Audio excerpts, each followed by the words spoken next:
Olá, queridos, graça e paz do Senhor Jesus estejam com vocês. Como é que vocês estão? Tudo bem? Estamos iniciando mais uma live aqui. Estamos dando início tanto no Instagram como no YouTube. E eu quero chamar vocês, eu quero que vocês possam estar conosco nessa live de hoje, extraordinária, poderosa. E eu sei que vai dar tudo certo. Mateus, tudo certo aí? Eu tô vendo aqui que ainda não entrou no Instagram aqui da gente. Como é que tá? Tá tudo certo? Tudo certo? Poxa, e por que não tá aqui ainda? Não tá aqui não. No Instagram da gente, o meu não tá aqui conseguindo entrar. Atualizei para ver. Deixa eu atualizar. Muito bem, gente. Estamos iniciando tudo ao vivo. Tem seus fly e tudo tem ao vivo, tem os seus mantos e os seus terra. Amém? Então vamos lá. Deixa eu ver agora se sou eu que estou com um problema tecnológico pela idade. Exatamente, exatamente. Aprendi desses dias algo importante na igreja de Maceió. Agora já estou diretamente da Embaixada Internacional do Avivamento aqui em Itabaiana, amém? Na Embaixada Internacional. Itabaiana quer dizer cidade construída na rocha. Quem é a rocha? Jesus, rapaz. Estou numa cidade profética. Estou numa cidade profética, Itabaiana. Pega aí, pega o código aí. Itabaiana é a cidade construída na rocha. Então, quem é essa rocha? A rocha é Jesus, irmão. Já está sendo profetizado aqui. Então, diretamente da Embaixada Internacional do Próximo Avivamento, já profetizando isso, já declarando. Eu aprendi uma coisa interessante esses dias na igreja lá em Maceió, Barro Duro, que não existe velho, nem idoso, nem terceira idade. Existe um jovem que deu certo. Porque se não tivesse dado certo, não teria chegado a uma idade, né, que eu poderia dizer assim, conquistada, né? Uma maturidade extraordinária. Sendo assim, queridos, estamos aqui começando essa live. Hoje nós estaremos com um título extraordinário que é o nascimento de Jesus, mas não no sentido do Natal, mas do ambiente. Estamos ainda continuando falando do ambiente.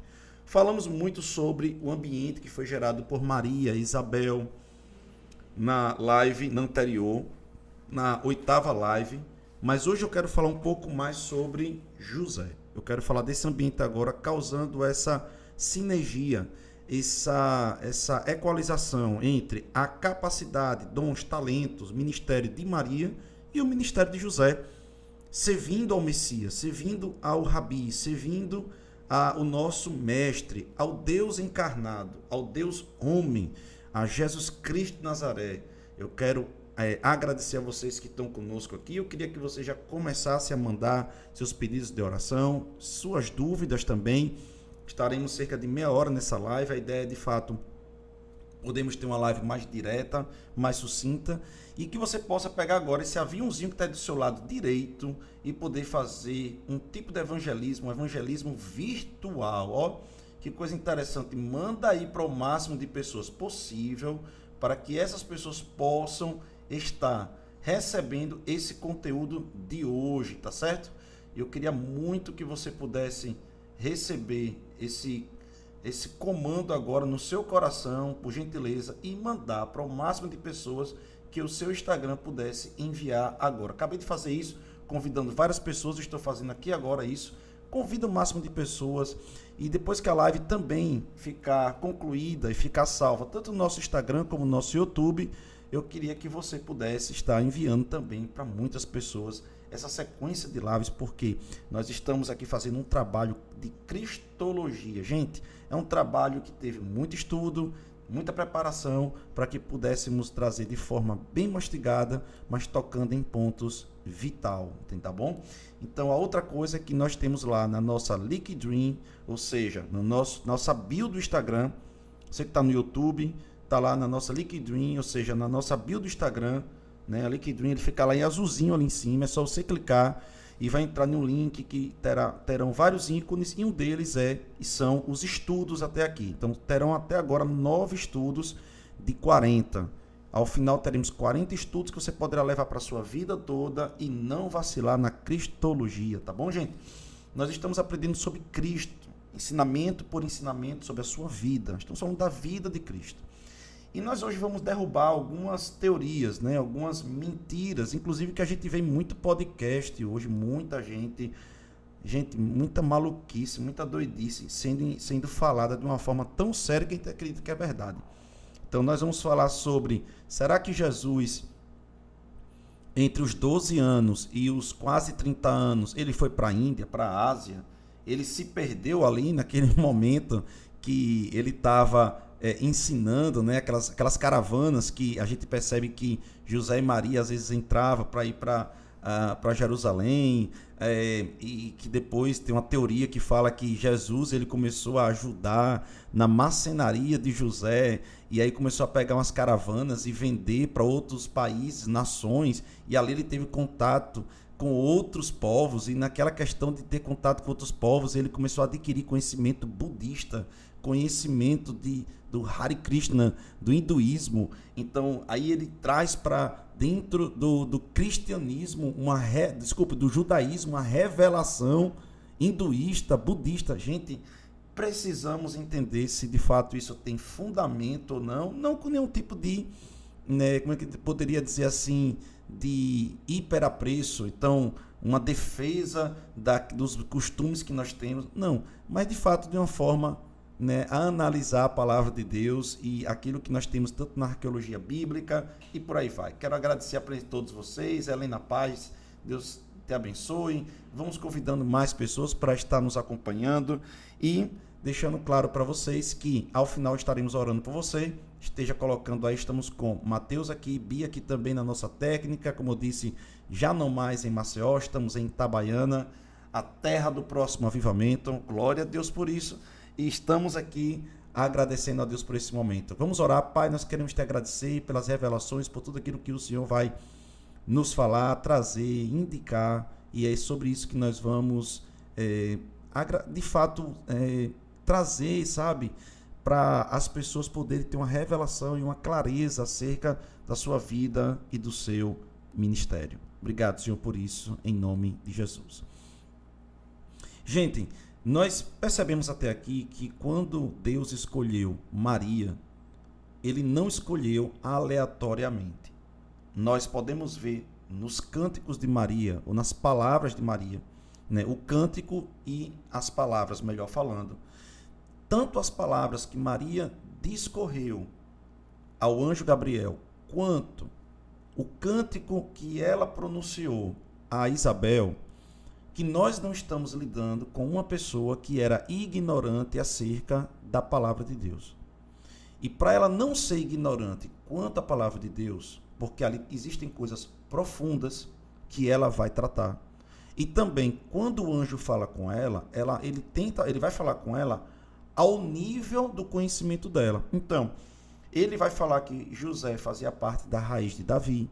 Ele vai falar profundidade sobre a forma que ela foi escolhida. Então, para ela poder entender o que o anjo estava falando, ela tinha preparação na palavra.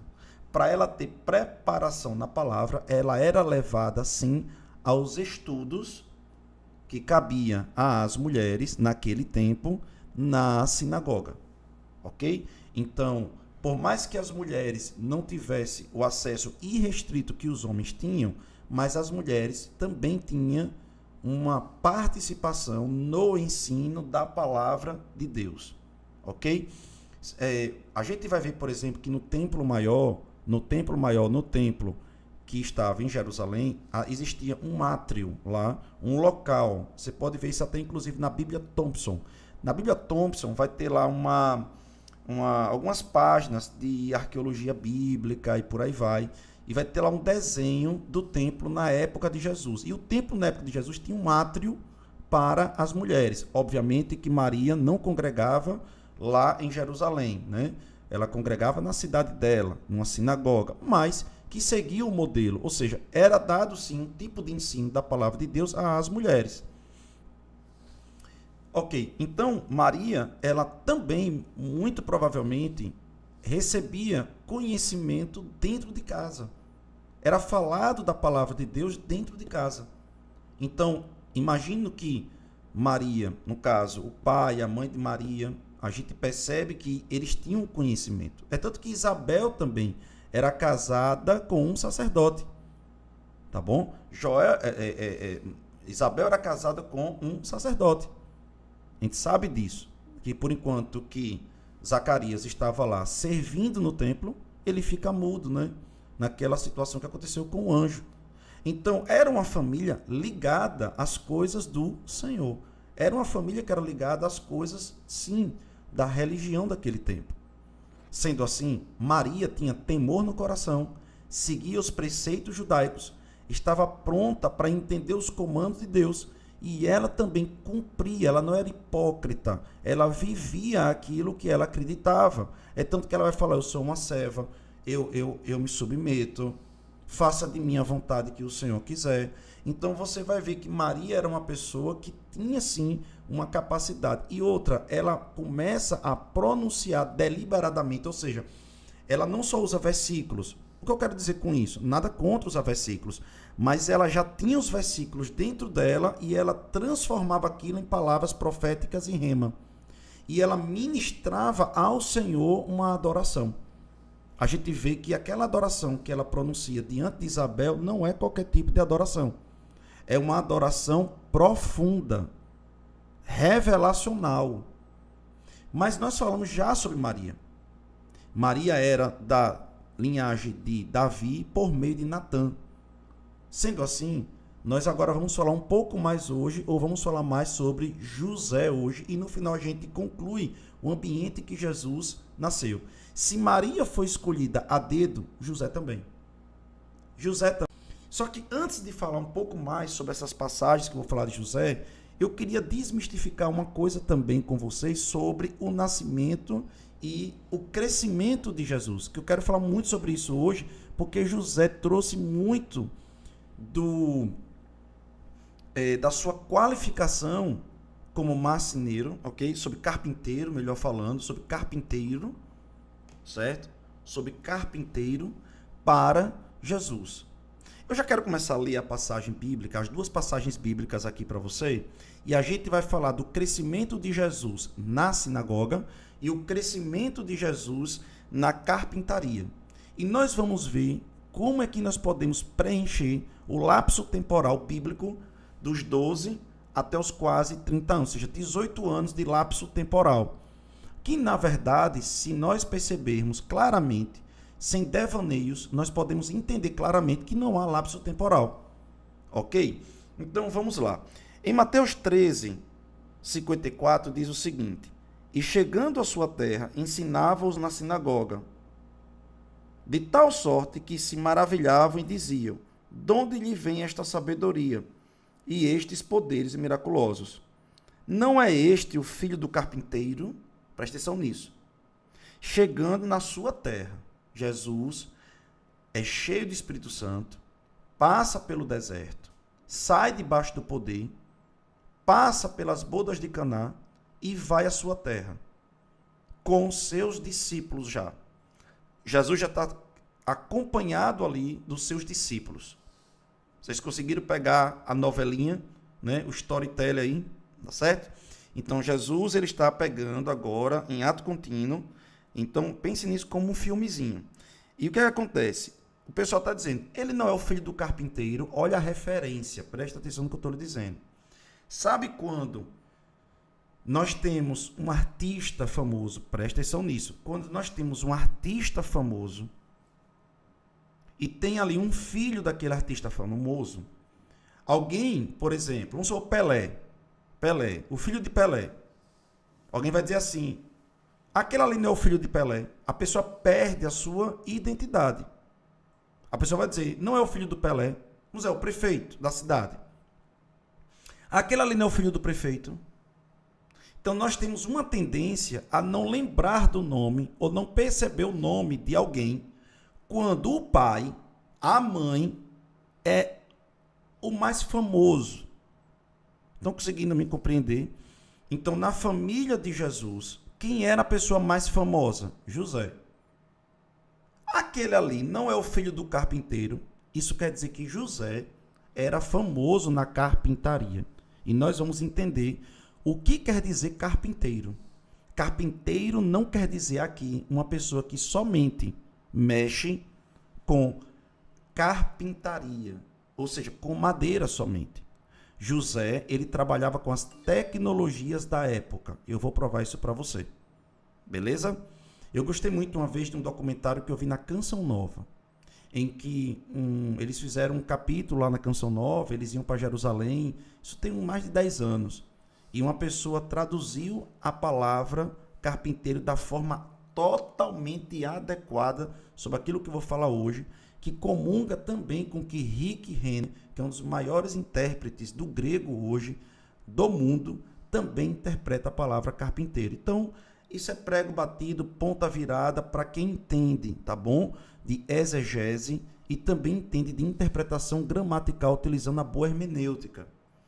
Vamos para frente. Não se chama sua mãe Maria e seus irmãos Tiago, José, Simão e Judas? Não vive entre nós todas as suas irmãs? De onde lhe vem, pois, tudo isso? Escandalizavam-se nele. Jesus, porém, lhe disse: não há profeta, Senhor, senão na sua própria casa. E não fez ali muitos milagres por causa da incredulidade deles. Eu não quero entrar hoje sobre essa questão da desonra, eu quero falar um pouco mais sobre a vida de Jesus. Em Marcos 6, 3 ao 6, Marcos, capítulo 6, do versículo 3 ao 6, diz assim: não é este o carpinteiro? Não é este o carpinteiro? Ou seja, em um determinado momento, vocês precisam entender como é que nós estudamos os evangélicos. Existe algo chamado evangelhos sinóticos. Essa interpretação, essa percepção é o seguinte, é que os evangelhos vão falar da mesma coisa, mas um que vai narrar sob um ponto de vista, outro sob outro ponto de vista, completando a obra. Então, o que nós compreendemos aqui é que, em um determinado momento, pessoas falaram, não é esse o filho do carpinteiro. Já outras pessoas que tinham intimidade com Jesus, ou seja, já compraram, já pediram a Jesus para fazer algo, tá certo? Então ele vai dizer assim: não é esse o carpinteiro, filho de Maria, irmão de Tiago, José, Judas e Simão? E não vive aqui entre nós suas irmãs? Escandalizavam-se nele, Jesus. Porém, lhes disse: não há profeta, Senhor, senão sua casa. Não pôde fazer muitos milagres, admirou-se com tudo. Então, o que nós vamos compreender é que, ora, as pessoas diziam: oxente, esse cara não é filho do carpinteiro José? Outras pessoas diziam: não é ele também carpinteiro? Mas nós precisamos compreender que Jesus também estava ensinando na sinagoga como de costume. Eu não sei se você conhece judeus, né? Eu tenho muitos amigos judeus e respeito muito os judeus. E os judeus, eles têm um critério muito severo, muito no bom sentido, né? Um critério muito seletista, seletista não, sei lá, de selecionar, né? Seleto, de selecionar mesmo pessoas para poder ministrar na sinagoga. Não é qualquer pessoa. É tanto que Jesus era chamado de Rabi, Rabone. Então Jesus, ele ocupava um cargo de mestre na sinagoga. E ele não era só conhecido na sinagoga local. Ele era conhecido nas sinagogas regionais. Ele pregava, como de costume, nas sinagogas. Nas sinagogas. Então você imagine que, preste atenção nisso, como é que alguém, vamos botar nos dias de hoje, como é que alguém consegue criar uma fama para não só pregar na sua igreja local?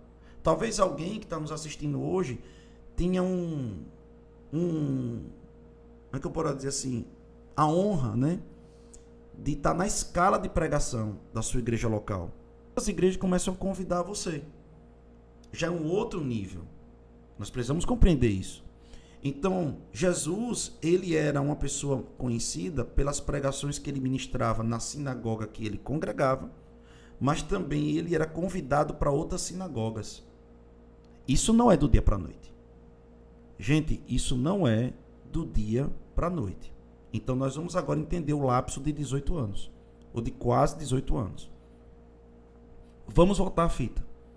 A Bíblia vai dizer que Jesus, ainda criança, a Bíblia vai dizer o seguinte, que Jesus crescia em graça e em favor diante de Deus e diante dos homens. Ou seja, aumentava cada vez mais a graça na vida de Jesus e o favor. Até então, preste atenção nisso. O que é o favor? conexões, portas que vão se abrindo, as pessoas vão gostando dele, vai se admirando com ele. Favor diante dos homens é isso. Favor diante dos homens são as pessoas, eu quero você aqui, venha para cá, eu respeito você, eu admiro você. Então Jesus começou a ser admirado pelas pessoas, já da sua infância. Com 12 anos de idade, Jesus é encontrado, depois de ter sido teoricamente perdido, e os pais encontram ele no dia de Páscoa, né? Teve aquela festa de Páscoa, eles foram para lá e depois se voltaram nas caravanas, aí perdeu Jesus. Eles voltam para pegar Jesus e encontram ele respondendo, não perguntando, respondendo aos doutores da lei. E aí é que muitas pessoas falam besteira, que as pessoas não entendem sobre o Talmud. Nós temos muitas revelações sobre a Torá, porque nós desprezamos muitos ensinamentos do Talmud. E nós precisamos compreender que o costume que Jesus estava naquele tempo, muitas coisas vinham do Talmud. E nós precisamos compreender também que a tradição existe. Veja bem, olhe como são os judeus. Existe, presta atenção nisso, existe a tradição espiritual inspirada e escrita, que é a Torá e os livros do Antigo Testamento. Existe também a tradição escrita, que não é entendida como inspiracional, mas é um livro para os judeus de explicação de coisas que eles pegam como chave hermenêutica, como se fosse uma enciclopédia, como se fosse um livro que eles têm como os sábios que interpretaram durante, até mesmo em alguns momentos in loco, alguns momentos que são registrados no Antigo Testamento. É o Talmud. É como se fosse uma legenda que os judeus têm para eles de explicação de alguns costumes elaborados por Deus nos livros inspirados que nós temos na nossa Bíblia. E existe a Cabalá, que as pessoas chamam de Cabala, ou Cabalá, que é transmitida de um rabino para uma pessoa. É tanto que tem pessoas que dizem assim, vou estudar a Cabala. Meu irmão, nós temos que ter muito cuidado com essa loucura aí, porque a Cabala, e eu não estou dizendo que eu concordo ou não com a Cabala, eu estou explicando para você. Você está tendo aqui um momento de conhecimento do conhecimento judaico. A Cabala, ou a Cabalá, que é da forma correta, de verdade mesmo, é o que se chama de tradição oral. Tradição oral, ou seja, consuetudinária. Ou seja, é uma tradição que é transmitida oralmente, que são chaves que são passadas pelos rabinos de linhagem e são transmitidas apenas para uma pessoa, geralmente no máximo uma pessoa, geralmente isso, em que teoricamente essa pessoa vai ficar no seu lugar. Então essa história de alguém dizer bem assim, eu vou ensinar um curso para você sobre a Cabala, eu vou ensinar para você sobre a Cabala Y, tenha muito cuidado, porque talvez o que você está aprendendo é apenas um espelho d'água, não é algo que vai ficar profundo, só vai dar mais dúvidas do que, de fato, qualquer tipo de coisa. Nem vai estudar direito, porque não é passado desse jeito. Então, tenha muito cuidado, tá certo? Então, a gente precisa compreender que Jesus, ele está debaixo de um costume. Não só, e eu lhe provo isso, não só bíblico do Antigo Testamento, mas um costume também do Talmud.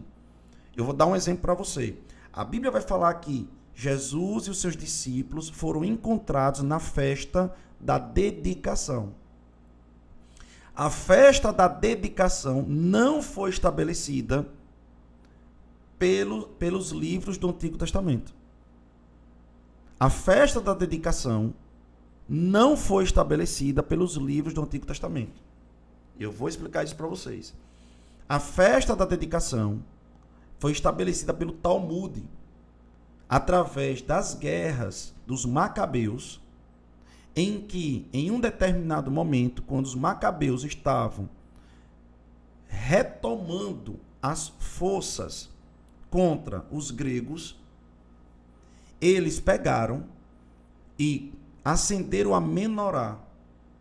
E assim, teoricamente, a menorá, isso é que o Talmud explica, a menorá, ela foi colocada ali o combustível, que é o óleo, né, na menorá. Quando foi colocado o óleo na menorá, teoricamente, vamos supor assim, que demorava um dia. Passou-se vários dias e a menorá não parou de estar aceso.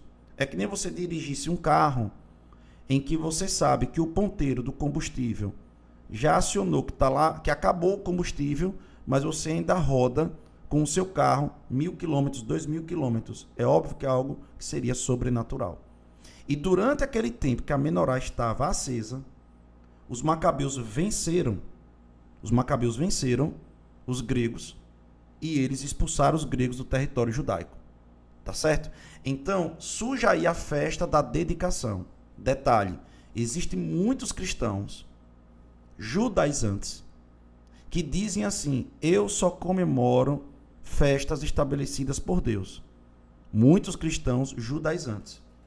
Só que Jesus foi encontrado na festa da dedicação, uma festa que não foi estabelecida por Deus, mas foi uma festa que aconteceu, que foi estabelecida no Talmud, ou seja, pelos próprios judeus, eles estabeleceram aquilo. Seria como se fosse uma festa de 7 de setembro, de independência do Brasil, seria mais ou menos isso, tá certo? Então, isso já quebra uma narrativa de religiosidade nos dias de hoje. Você conhece alguém desse jeito? Passa para eles essa live que eles vão poder entender um pouco mais.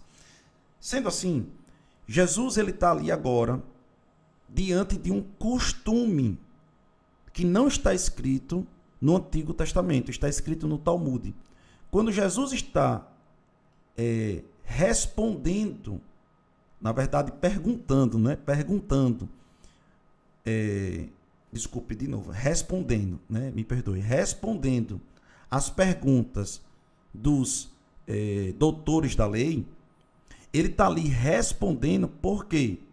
Porque existe uma explicação no Talmud. E o que é que está lá no Talmud? Está dizendo assim, que a criança deveria ser, a criança homem, a criança menino, deveria ser colocada na escola das sinagogas, na escola de conhecimento da Bíblia, da palavra de Deus, do Antigo Testamento, com 5 anos de idade.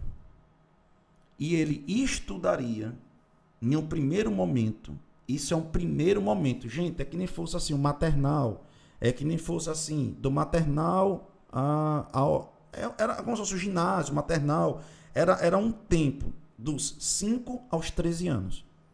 Dos 5 aos 13 anos, presta atenção nisso. Ou seja, seria o primeiro momento de ensino, o primeiro momento de estudo, em que aquela criança que está nascendo, e vocês precisam compreender nisso, Jesus nasceu em um momento que a Judéia falava grego, koiné. Qual era a principal língua que estava circulando ali na Judéia? Grego. Fazia 400 anos que a Judéia praticamente estava sendo dominada, tirando o gap dos macabeus, mas estava sendo dominado pelos gregos e romanos. E o que estava sendo falado naquele lugar seria o grego. Por exemplo, hoje em Israel, se os israelenses não colocarem como, como é que eu poderia dizer assim, como algo que é necessário, haveria uma tendência dos judeus só falar inglês. Só falar inglês. Então eles colocam como obrigação, e eu estou falando isso porque eu já conversei com vários judeus, eles aprenderem a língua materna, a língua de circulação internacional e a língua onde eles estiverem.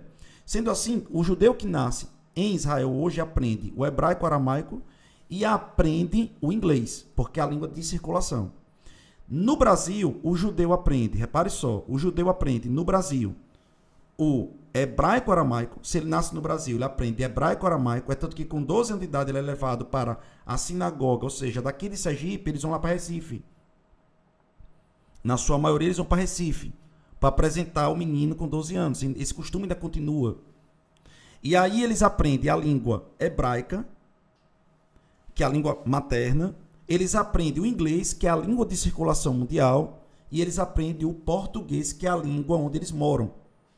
Como o judeu nasce lá em Israel, eles aprendem basicamente o inglês e eles aprendem o hebraico. Então eles mantêm esse costume. Estão conseguindo me entender? Sendo assim, Jesus, ele nasceu em um lugar que a língua já estava sendo de circulação, o koiné, o grego koiné. Porém, ele também aprendeu, obviamente, o hebraico. Então, nessa escola, reforçava-se o ensino do hebraico, o hebraísmo. E ele estava lá aprendendo já desde os 5 anos de idade. Quando ele está lá desde os 5 anos de idade aprendendo também o que? O Pentateuco. Então, dos 5 aos 13 anos de idade, a pessoa para se formar, ou seja, para passar, para ser aprovado, precisava ter a capacidade de citar o Pentateuco de cor e salteado. Presta atenção nisso. Então, aqueles meninos precisavam aprender primeiro. E eles não podiam, basicamente, eles não podiam debater com seus professores. Eles não podiam debater. Era muito assim, ditado, era muito assim, escrever, aprender pela escritura, escrevendo, a fala, a dicção.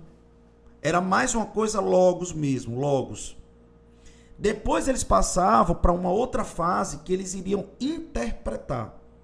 E aí sim começavam as interpretações, depois dos 13 anos. Só que havia no Talmud uma exceção. E eles dizem assim, que se uma criança tiver um comportamento brilhante, um comportamento extraordinário, dos 13 anos, essa criança brilhante pode ser emancipada aos 12. E somente com essa idade, no momento... Você pode fazer isso no app Contatos. Desculpa aqui, gente, deixei... Essa Síria é engraçada. Vamos lá.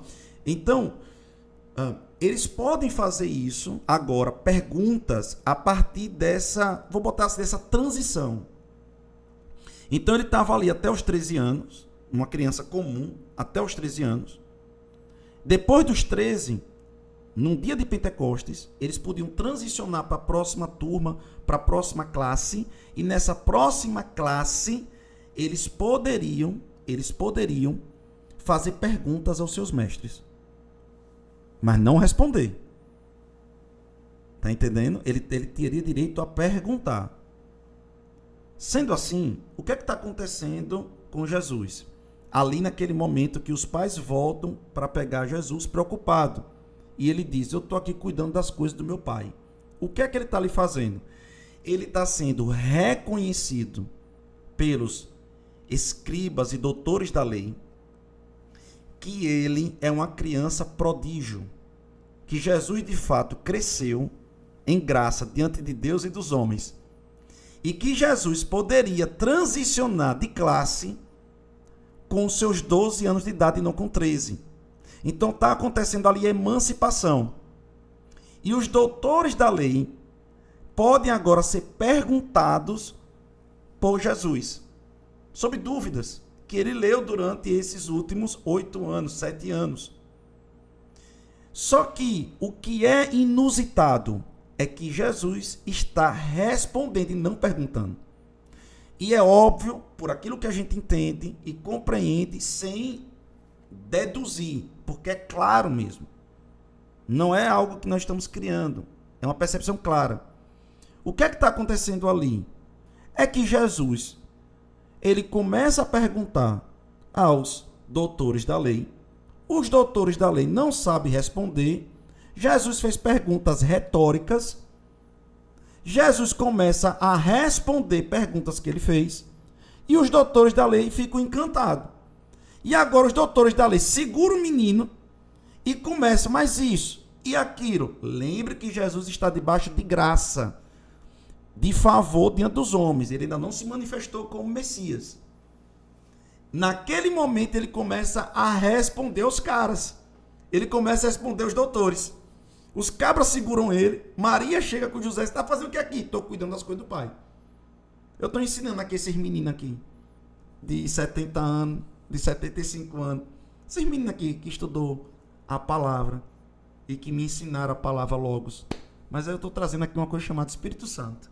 A revelação da palavra para eles. Eu estou trazendo aqui o eu mesmo, que sou o verbo, para eles poderem entender o que é a palavra. Só que nós conseguimos entender que Jesus começou o quê? Um percurso.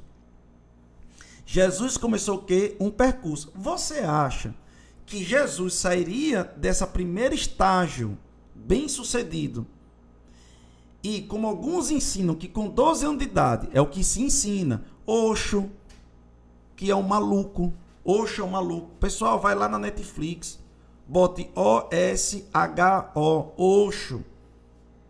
Veja o que aquele caba maluco, um hinduísta doido. E um monte de gente que segue, sabe, o hinduísmo, o budismo, o espiritualismo, que quer encaixar com o espiritismo. Uma loucura. Sabe, uma história que os caras assim, se dão de inteligente, de doutor. Você escuta os caras, você diz, os caras têm razão. E rouba de você a capacidade de interpretação clara, objetiva. Osho dizia que com 12 anos de idade, e outros caras também dizem que com 12 anos de idade, Jesus pegava umas caravanas, ia para a Ásia, pegava as caravanas. Loucura, meu irmão.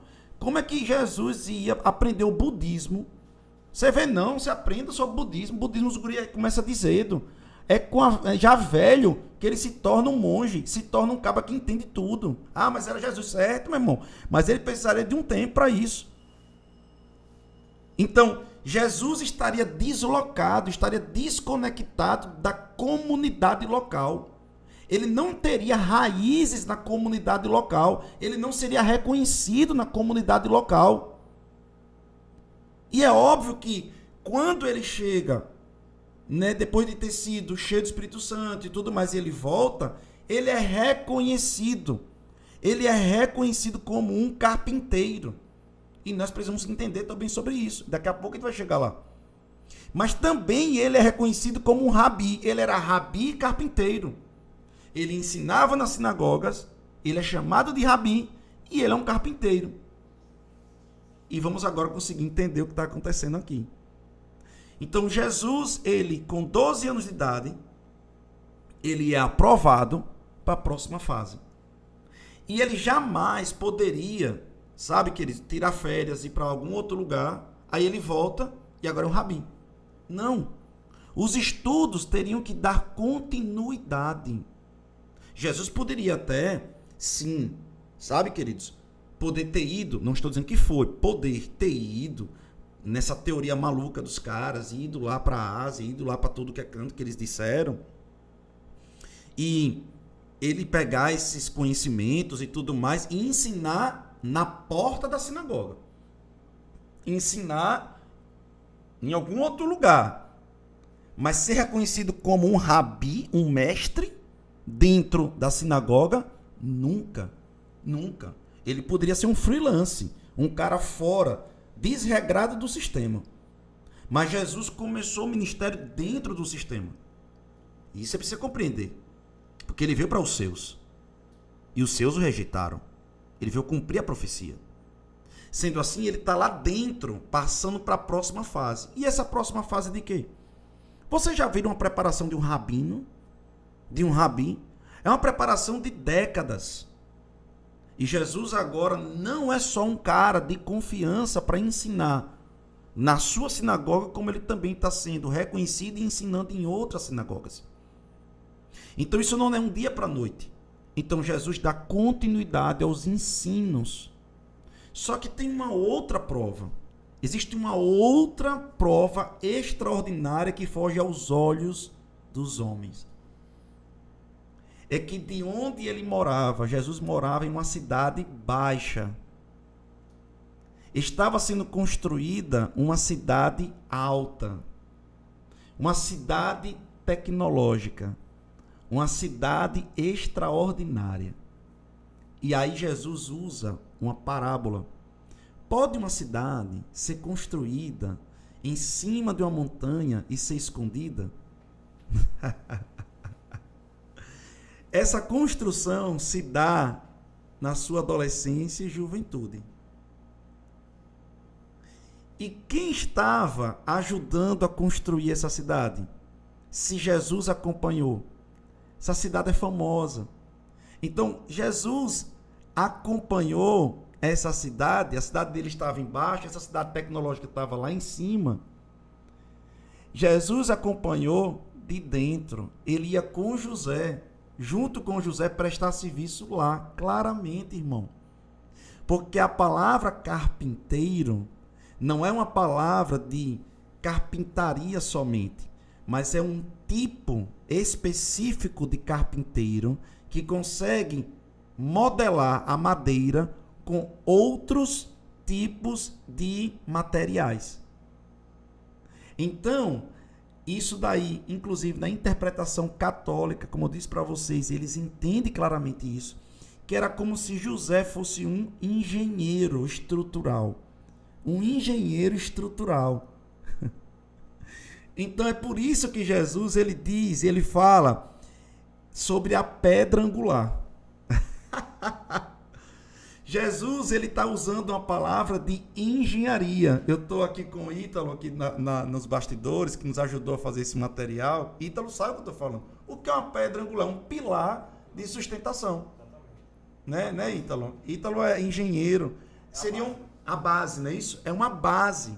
Meu amigo, deixa ele falar uma coisa. Um cara que faz porta, pode até falar, tem que fazer uma licença, mas ele não entende disso. Ele não vai entender de cálculo estrutural, ele não vai entender que para construir uma casa precisa colocar uma pedra angular. Jesus está usando, entenda, Jesus está usando exemplos do seu cotidiano. Ele está dizendo o seguinte, olha, a pedra angular. Ele vai falar sobre a pedra de esquina também. O que é a pedra de esquina? É uma pedra que era utilizada para fazer a parte que eu chamo de treliça, mas colocar ali como se fosse uma outra coluna, que eu não sei como poderia dizer, tem aquela coluna que é principal, mas tem aquelas outras, que são as vigas, pilares, que vai ramificar as outras, porque assim, imagine que uma vai suportar tudo, mas as outras vão suportar parte. Então ele está falando de uma pedra de esquina, ele está falando de outro tipo de pedra. Jesus, ele está falando de engenharia, a palavra está falando de engenharia estrutural. Então Jesus não é só um carpinteiro, José não era só um carpinteiro e só que eu estou falando, não estou desprezando, pelo amor de Jesus Cristo de Nazaré, porque hoje, graças a Deus, as profissões estão muito segmentadas, nichadas, né? O cara que é carpinteiro, o cara que é marceneiro, o cara que é mestre de obras, mas naquele tempo não era assim. Naquele tempo, as profissões se confundiam. Eu acredito que Ítalo deve ter pego alguma coisa sobre história, sobre algo desse tipo da construção civil, e eu acredito que é óbvio que o cabra que era antigamente não vinha. Beltrano é arquiteto, o outro é engenheiro estrutural, o outro é engenheiro civil, o outro não. Eu acredito que os caras ali que faziam o aqueduto, era o mesmo cara que fazia não sei o que lá, eram os caras que tinham noção múltipla. A gente vai ver Arquimedes, é um cara que teria um conhecimento múltiplo. Então, por quê? Porque estava tudo dentro, entrelaçado no ramo do conhecimento. Jesus, ele desenvolveu não é só um conhecimento de fazer um tipo de material por meio da madeira, um banco, uma mesa, uma porta. Não. Jesus e José tinham uma carpintaria e essa carpintaria também prestava serviços na adequação de madeira com outros tipos de materiais. Eles faziam casas, eles faziam estruturas para casas, eles faziam estruturas para prédios, eles faziam estruturas para muita coisa. E você acha que isso aprende do dia para a noite? Você acha que isso aprende do dia para a noite se a gente entende que o primeiro milagre de Jesus... Porque eu já vi gente até falar loucura, e já estou vendo agora muita gente falando besteira que, tipo, Jesus, ele olhava para uma mesa, essa aqui é uma mesa, pufo. Meio que como aquele seriado, né? Daquela Gênia, antigamente, que ela fazia assim, e aparecia uma coisa. Eu não estou duvidando que Jesus podia fazer isso, contanto que não tivesse na Bíblia dizendo que o primeiro milagre de Jesus foi nas bodas de Caná. Então Jesus ele não fez isso antes, até porque ele não tinha sido cheio do Espírito Santo antes. Ele começa o seu ministério depois do enchimento com João Batista lá. Então antes ele estava andando nessa terra, ele estava andando não no ministério, mas ele estava andando, criando a base, o conhecimento, a interação, a identificação com o ser humano. Então ali ele está aprendendo com José. José começa a ensinar para ele toda essa arte de engenharia. Ele começa a ensinar. E por mais que Jesus seja um prodígio, que eu não duvido disso, isso daí não desmereceria a questão do milagre, ele pode sim ser um prodígio, e ele era um prodígio, então, de fato, só Deus sabe como era a sinapse no cérebro de Jesus, só Deus sabe como era o HD da cabeça de Jesus. Eu penso nisso, irmão, como é que deveria ser o processamento mental de Jesus, sabe? É como nós gostaríamos de ter hoje uma foto de uma ressonância magnética e uma tomografia do cérebro de Jesus. Pelo amor de Deus, devia ser uma coisa absurda, né? Então, Jesus, sim, era um cara extremamente inteligentíssimo, mas mesmo assim necessitaria de prática, manifestação. Jesus não seria chamado de carpinteiro se ele não tivesse visto fazendo carpintaria. Jesus, ele não seria chamado de carpinteiro se ele não tivesse suando e fazendo as coisas de uma carpintaria. E a palavra carpintaria e carpinteiro aqui está mais associado a tecnologias. Então a carpintaria de José trabalhava com as tecnologias da época. Então Jesus se envolveu naquela construção daquela cidade. Jesus ele ganhou fama também como carpinteiro. Não é ele o filho do carpinteiro e não é ele carpinteiro. Deixa eu dizer uma coisa. As pessoas é como se não soubesse o nome dele. O ofício de Jesus era maior do que o próprio Jesus. Sabe quando você diz assim, sabe aquele mecânico e o filho dele que é mecânico? Lá do bairro tal. Ah, para aquele cara é bom. E às vezes a pessoa não sabe o nome dele. Sabe que é o mecânico e o filho do mecânico.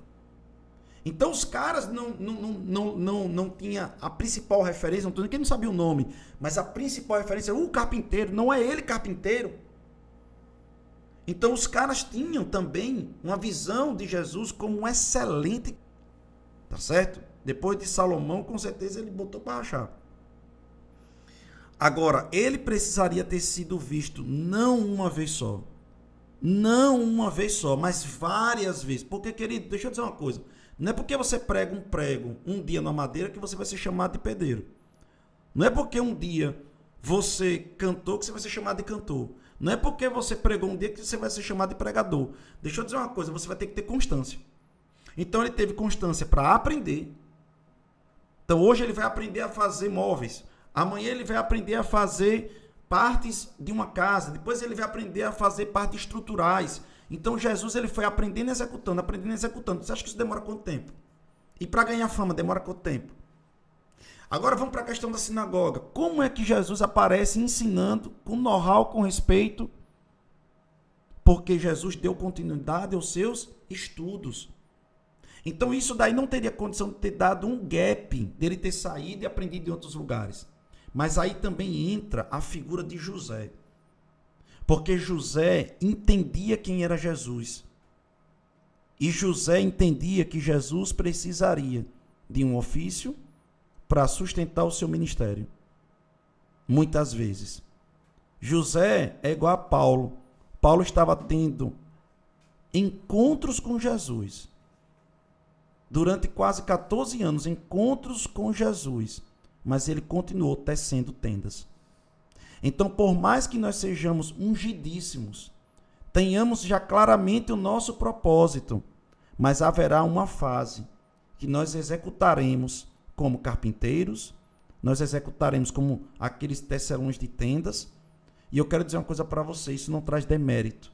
Nós precisamos compreender que existem fases no ministério, e por que não dizer fases também na nossa vida secular. Existem pessoas, por exemplo, você botar a questão de medicina, que vão fazer, sei lá, uma residência em neurocirurgia. Os caras vão lá ganhar R$3.000, R$4.000 para fazer residência. E passam ali 3, 4, 5 anos fazendo residência em neurocirurgia. E ali naquele momento, quando ele sai, em uma cirurgia ele vai ganhar 50 mil, 60 mil, 70 mil, não sei quanto é que ganha. Mas com certeza vai ganhar muito. Então tem um momento da fase que o cara rói osso. Mas tem um outro momento que a pessoa acaba explodindo porque ele soube respeitar os processos. Jesus soube respeitar o processo. O processo de ser tratado, o processo de ser tratado no sentido de construir o que Deus queria aqui na terra, porque não foi à toa. Você não acha que Jesus perguntava, rapaz, e por que meu pai me colocou nessa família? Com certeza foi para aprender isso com José. Com certeza foi para aprender isso com Maria. Foi para aprender tal coisa. Foi para entender tal coisa. Então, tudo aquilo ali estava sendo orquestrado. Tudo aquilo ali estava sendo orquestrado e Jesus estava se submetendo. Então, Jesus entendeu o propósito de estar ali sendo colocado como carpinteiro. Jesus estava sendo colocado e inserido em algo que traria uma mensagem poderosa para nós. Que antes da gente brilhar, antes da gente explodir, antes da gente fazer qualquer coisa que vai ganhar uma notoriedade, nós temos que criar uma base. E Jesus fez isso. Jesus entendeu o tempo de bastidor e o tempo que ele ia se tornar protagonista. Ele entendeu o tempo que ele estaria dando alguns passos para trás, por assim dizer, para dar alguns passos para frente. Alguns momentos que ele estaria encoberto para depois ser descoberto. E muitas pessoas querem ser descobertos sem estrutura. Algumas pessoas querem somente explorar o talento, quando não exploram o treinamento da capacitação para sustentar o talento. Jesus, ele sabia desde quando nasceu. A família de Jesus sabia desde quando nasceu que ele era o rei dos reis. Agora você imagina na cabeça de José, dizendo assim, eu ensino esse menino a ser rei, nesse momento agora, eu ensino ele a carpintaria. Imagine na cabeça de Maria. Rapaz, ele é o verbo. Como é que eu vou levar ele para a sinagoga para aprender a ser o que ele já é? Aprender o que ele já é. Mas ele sabia. Existe uma palavra bíblica desde o início. Que ele se submeteria a tudo. Se sujeitaria a tudo. Até a morte de cruz. Ele se submeteu até o batismo de João, que era um batismo de arrependimento sem ter pecado. Para ser o nosso exemplo. E nós precisamos compreender que isso alegrou o coração de Deus. Que ele disse, eis o meu filho amado em quem me comprazo. Até aquele momento Jesus não tinha, presta atenção nisso, Jesus não tinha feito nenhum milagre. Mas Jesus tinha obedecido e se humilhou para com tudo. Eu imagino Jesus, durante 7 anos, calado, no meio de uma sala. Os mestres da lei ensinando. E ele se submetendo dizendo assim, mas isso eu já sei. Mas isso eu tenho noção disso aí. Eu percebo isso. Ele está falando de mim. Ele está falando de mim, o menino calado. Aí você vai dizer, pastor, isso não está na Bíblia não, tá? Porque quando ele foi na sinagoga naquele dia, ele se sentou e ele disse, se cumpriu hoje.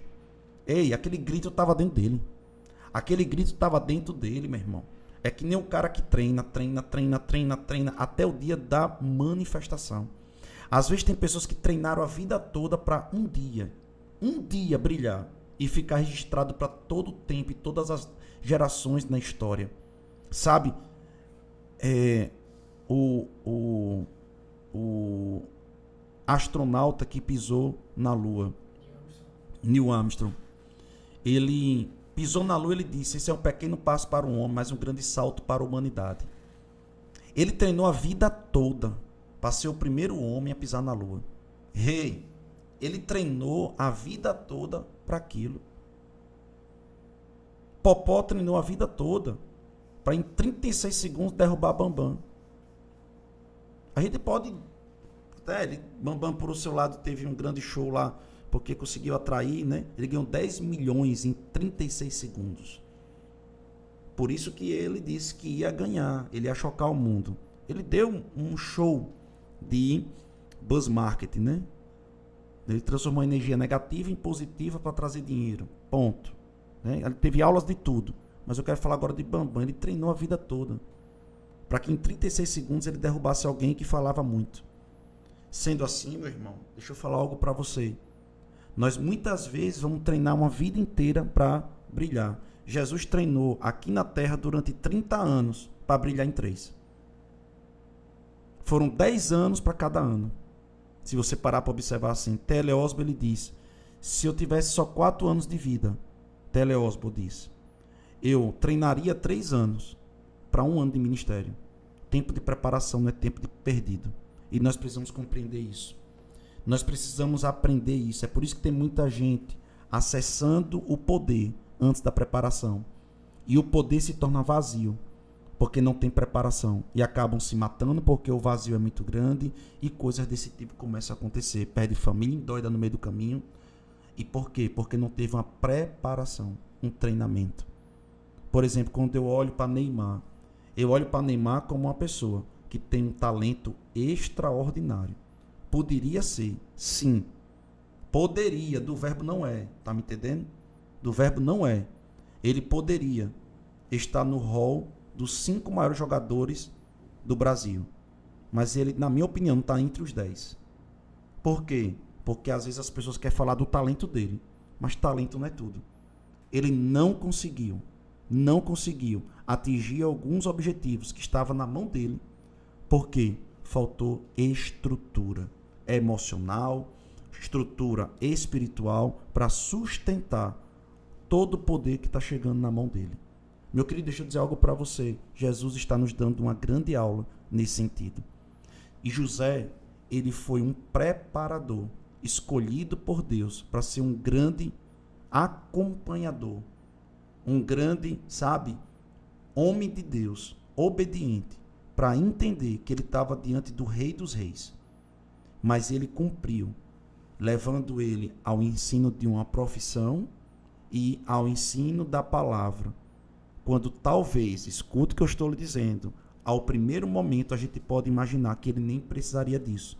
Mas disso daí traz uma grande lição para a gente. Às vezes a gente vê adolescentes olhando para os pais dizendo assim, eu sei mais que meu pai, se acha que sabe mais que o pai. Se acha que sabe mais do que o pai. Se acha que Jesus não sabia mais do que Maria, mais do que José, é óbvio que sabia. Mas Jesus se submetia a eles dois. Até o momento que a unção veio sobre ele, como eu ensinei na última aula, e Maria agora se torna discípula dele. Acabou o ministério de Maria como mãe, e agora se torna Maria referencial de uma grande ministra de Deus, no sentido agora de submissão. Ela foi uma ministra de adoração, de proteção da visão. E depois agora ela se torna uma ministra de sustentação. Isso é extraordinário. Então, queridos, nós precisamos entender que Deus escolheu especificamente Maria e José para poder dar a Jesus as condições necessárias para cumprir todas as profecias. E eles foram obedientes. Cumpriram um extraordinário papel. Um extraordinário papel. José e Maria foram extraordinários. E nós devemos muito a eles dois. E deles nós trazemos muitas lições. Papai e mamãe, você que tem um grande talento em casa, tenha cuidado. Antes de cuidar dos talentos, cuide do ego.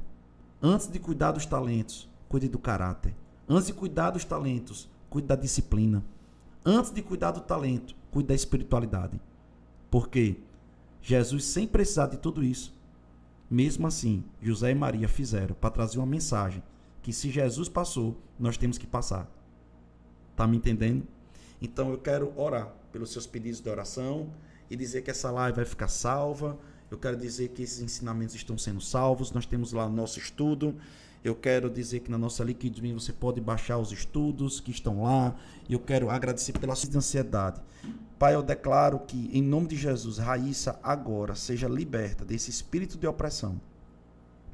Esse espírito agora de opressão. Desligue agora da mente dela e que dentro do coração dela ela possa sair, Pai, para poder viver na autoridade do nome de Jesus. Na autoridade do nome de Jesus. Seja livre agora, Raíssa. Sulimara, tem um pé de oração para Elaine, que está passando por um momento difícil na família. Pai, eu declaro todo esse momento passando, essa tempestade passando. esse momento de turbulência passando, porque vai passar. E eu declaro ela sendo totalmente tocada, a família dela tocada, Pai amado, pela paz que excede todo entendimento, tendo sabedoria, tendo direções em nome de Jesus. Paulo Oliveira, peço ajuda em oração pela vida da minha mãe. Ela está em crise de nervos altíssima, fica muito agressiva e não aceita tomar remédio. Pai, eu quero declarar sobre essa mulher toda a opressão caindo por terra, sabedoria vindo sobre ela, e eu declaro, Pai, que ela vai viver o melhor tempo da vida dela agora, em nome de Jesus. Seja livre, mulher de Deus, em nome de Jesus. Amém e amém. Eu creio em milagres. Eu creio em milagres. Deixa eu orar por todos vocês. Pai, eu quero agradecer por todos os irmãos que estão nos assistindo e vai nos assistir. Que nós possamos, Pai amado, através dessa live, ter trazido libertação, conhecimento e que nós possamos avançar. Em nome de Jesus, obrigado pelo ministério de Cristo. Obrigado, Jesus, pelo seu ministério que aconteceu e está acontecendo e acontecerá para sempre, porque o seu alfa e o ômega, o início e o fim. Obrigado por tudo, Jesus. Obrigado pelo seu trabalho aqui nessa terra. Obrigado pela sua inspiração. O Senhor é um show. Obrigado, Senhor. Pai, eu quero também agradecer pelos meus irmãos que estão pegando essas inspirações e vão botar em prática, através da iluminação no Espírito. Pai, eu também quero orar por todos aqueles que precisam ser salvos, que possam ser tocados, a fim de que possam ser conduzidos a uma igreja local, a uma pessoa, para poder, Pai amado, confessar a palavra. E nós cremos, Pai, que em nome de Jesus, todos aqueles que querem aceitar Jesus, possam fazer isso, em nome de Jesus. Queridos, Deus abençoe vocês. Até amanhã, nesse mesmo bate-local, nessa mesma bate-hora, em nome de Jesus. Amém. Um beijo, um queijo e um remeleixo. Cheiro.